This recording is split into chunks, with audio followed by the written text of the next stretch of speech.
ಇದು ಬೇಲಿಯೇ ಎದ್ದು ಹೊಲ ಮೇಯ್ದ ರೋಚಕ ಕತೆ. ಬ್ಯಾಂಕ್ ಡೆಪ್ಯೂಟಿ ಮ್ಯಾನೇಜರ್ ವೃದ್ಧ ದಂಪತಿಗೆ 50 ಲಕ್ಷ ಪಂಗನಾಮ ಹಾಕಿದ್ದಾಳೆ. ಗಿರಿನಗರದ ನಿವಾಸಿ ಸಾವಿತ್ರಮ್ಮ ಮನೆ ಮಾರಿ ಅಕೌಂಟ್ನಲ್ಲಿ 1 ಕೋಟಿ ಹಣ ಇಟ್ಟಿದ್ರು. ಇದನ್ನ ನೋಡಿದ ಮೇಘನಾ ವೃದ್ಧ ದಂಪತಿ ಬಳಿ ಹೋಗಿ ಚೆಕ್ಗೆ ಸಹಿ ಹಾಕಿಸಿಕೊಂಡಿದ್ದಾಳೆ. ಬಳಿಕ ಫೆಬ್ರವರಿ 13ರಂದು ತನ್ನ ಖಾತೆಗೆ ಹಣ ವರ್ಗಾಯಿಸಿಕೊಂಡಿದ್ದಾಳೆ. ಮೊಬೈಲ್ಗೆ ಮೆಸೇಜ್ ಬಂದಿದ್ದನ್ನ ನೋಡಿದ ವೃದ್ಧ ದಂಪತಿ ಪುತ್ರ ಬ್ಯಾಂಕ್ಗೆ ಹೋಗಿ ಕೇಳಿದ್ರು, ಬಾಯಿ ಬಿಟ್ಟಿಲ್ಲ. ಹೀಗಾಗಿ ಪೊಲೀಸ್ ಠಾಣೆಗೆ ತೆರಳಿ ವೃದ್ಧ ದಂಪತಿ ದೂರು ನೀಡಿದ್ರು. ವಿಚಾರಣೆ ಬಳಿಕ ಮೇಘನಾ ಲಕ್ಕಿ ಭಾಸ್ಕರ್ ಸಿನಿಮಾ ಕತೆ ಹೇಳಿದ್ದಾಳೆ. ಮೋಸ ಮಾಡುವ ಉದ್ದೇಶ ಇರಲಿಲ್ಲ, ಹಣದ ಅವಶ್ಯಕತೆ ಇತ್ತು. ಆ ದುಡ್ಡಲ್ಲಿ ಲಾಭ ಗಳಿಸಿ ಮತ್ತೆ ವೃದ್ಧೆಗೆ ಕೊಡುವ ಪ್ಲಾನ್ ಇತ್ತು ಅಂದಿದ್ದಾಳೆ. ಇನ್ನು ಲವರ್ ಜೊತೆ ಸೇರಿ ಮೇಘನಾ ಈ ಕೃತ್ಯ ಎಸಗಿದ್ದು 4 ಆರೋಪಿಗಳು ಸೇರಿ ಮೇಘನಾ ವಶಕ್ಕೆ ಪಡೆದು 50 ಲಕ್ಷ ಹಣ ವಶಕ್ಕೆ ಪಡೆಯಲಾಗಿದೆ. ಕರ್ನಾಟಕ ರತ್ನ ನಟ ಪುನೀತ್ ರಾಜ್ಕುಮಾರ್ ಹುಟ್ಟುಹಬ್ಬ ಹಿನ್ನೆಲೆ ಅಭಿಮಾನಿಗಳು ರಂಗೋಲಿಯಲ್ಲಿ ಅಪ್ಪು ಚಿತ್ರ ಬಿಡಿಸಿದ್ದಾರೆ. ಮೈಸೂರಿನ ಕಲಾವಿದರಾದ ಪುನೀತ್ ಕುಮಾರ್, ಲಕ್ಷ್ಮಿ, ಸಂಪ್ರೀತ್, ರಾಘವ್ ಹರಳಿಕಟ್ಟೆ ಹಾಗೂ ಆದಿತ್ಯ ಎಂಬವರು ರಂಗೋಲಿಯಲ್ಲಿ ಅಪ್ಪು ಭಾವಚಿತ್ರವನ್ನ ಅರಳಿಸಿದ್ದಾರೆ. ಸುಮಾರು 8,000 ಚದರ ಅಡಿಯಲ್ಲಿ 135 ಅಡಿ ಉದ್ದ, 60 ಅಡಿ ಅಗಲವಿರುವ ಅಪ್ಪು ಚಿತ್ರವನ್ನ ಅಭಿಮಾನಿಗಳು ರಚಿಸಿದ್ದಾರೆ. ಬಿಳಿ, ಹಳದಿ, ಕೆಂಪು, ಕಪ್ಪು ಬಣ್ಣದ ರಂಗೋಲಿಯನ್ನ ಬಳಸಿ 6 ಗಂಟೆ 30 ನಿಮಿಷದಲ್ಲಿ ಅಪ್ಪು ಚಿತ್ರ ಬಿಡಿಸಿ ಗೌರವ ಸಮರ್ಪಿಸಿದ್ದಾರೆ. ವಿಜಯನಗರ ಜಿಲ್ಲಾ ಮಹಿಳಾ ಮತ್ತು ಮಕ್ಕಳ ಕಲ್ಯಾಣ ಇಲಾಖೆ ಅಧಿಕಾರಿ ಶ್ವೇತಾ ಮೇಲೆ ಕೇಸ್ ದಾಖಲಾಗಿದೆ.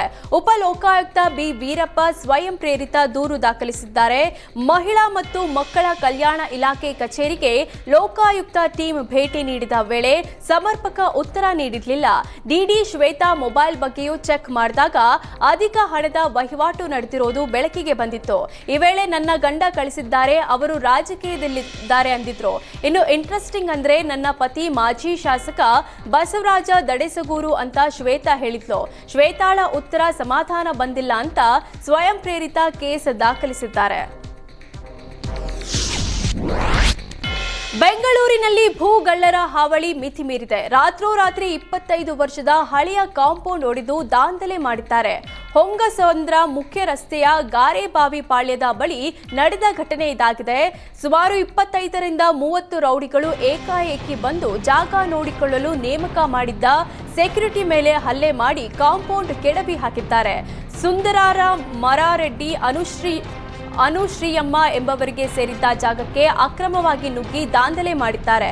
ಗ್ಯಾರೇಜ್ ನಡೆಸಲು ಮಾಲೀಕರಾದ ಸುಂದರ ರಾಮರೆಡ್ಡಿ, ಸಂತೋಷ್ ಮತ್ತು ಸೈಯದ್ ಎಂಬವರಿಗೆ ಬಾಡಿಗೆಗೆ ನೀಡಿದ್ರು.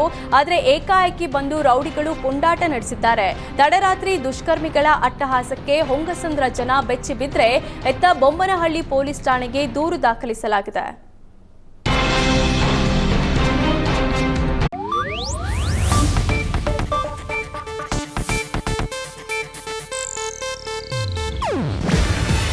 ಇದು ಏಷ್ಯಾನೆಟ್ ನ್ಯೂಸ್ ನೆಟ್ವರ್ಕ್ ಪ್ರಸ್ತುತಿ. ನೀವು ನೋಡ್ತಿದ್ದೀರಾ ಏಷ್ಯಾನೆಟ್ ಸುವರ್ಣ ನ್ಯೂಸ್.